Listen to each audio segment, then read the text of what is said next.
For most of my life, I prided myself on being a rational man, a skeptic who dismissed tales of demons and supernatural entities as mere folklore. My years as a park ranger in Alabama reinforced that belief. I had spent 14 years wandering the woods, observing the wildlife, and engaging with visitors, all while firmly grounded in the belief that the world was governed by logic and reason.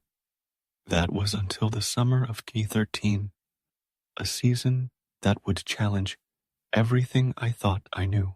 It started like any other day.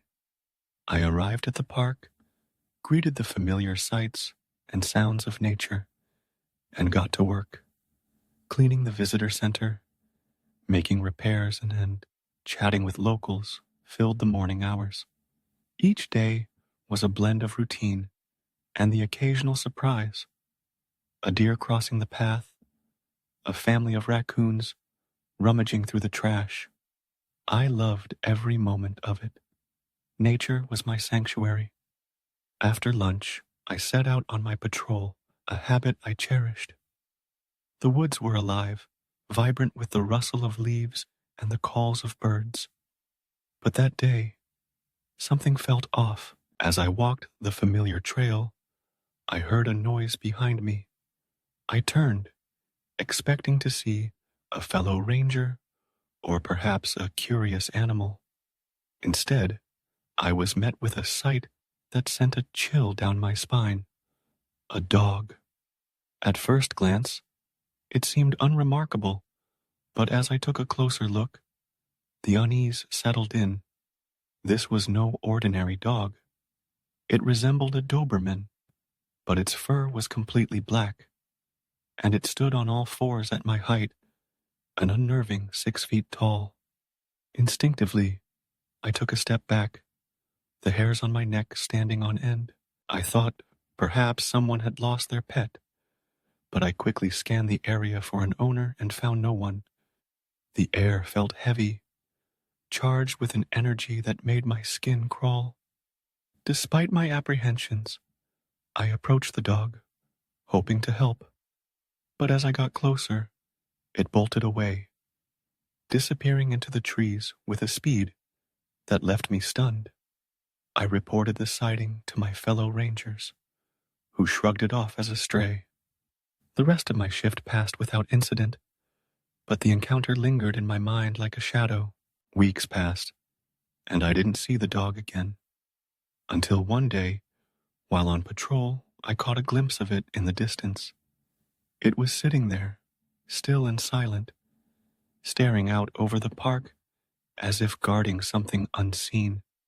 I radioed my fellow rangers, excited to share my find. The moment I did, the dog turned its head slowly, deliberately, locking eyes with me in a way that felt almost human. Then, just as quickly, it ran off again, disappearing into the underbrush. The pattern continued, each sighting more unsettling than the last. The dog became an enigma, a specter haunting the periphery of my reality. I tried to convince myself it was just a wild animal, but deep down, I felt something darker at play. Then, one fateful Tuesday morning in August, everything changed. I spotted the dog once more, but this time it seemed frantic, darting through the trees as if it were chasing something, or perhaps leading me to something. I followed, heart racing, and soon gathered my fellow rangers to investigate. We climbed a hill, and there, lying motionless on the ground, was a woman. My instincts kicked in. I rushed over, starting CPR with all my might, but it was clear she was beyond help. The paramedics arrived, and the reality of the situation hit me like a punch to the gut. I watched as they confirmed what I feared. The woman was gone. In the chaos, I felt the world around me fade into a blur. I was caught in a whirlwind of emotions: shock, despair, confusion. I remember the paramedics trying to talk to me, but their voices faded into a muffled background noise. My focus shifted to the hill where I had first seen the dog. There it stood. But this time, it was not alone. A woman in a flowing black dress stood beside it, her presence both ethereal and unsettling.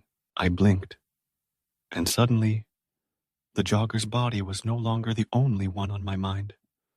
The woman in black was striking, her features hauntingly beautiful, yet something about her felt off. I felt an overwhelming urge to scream, to alert everyone around me, but no words would come.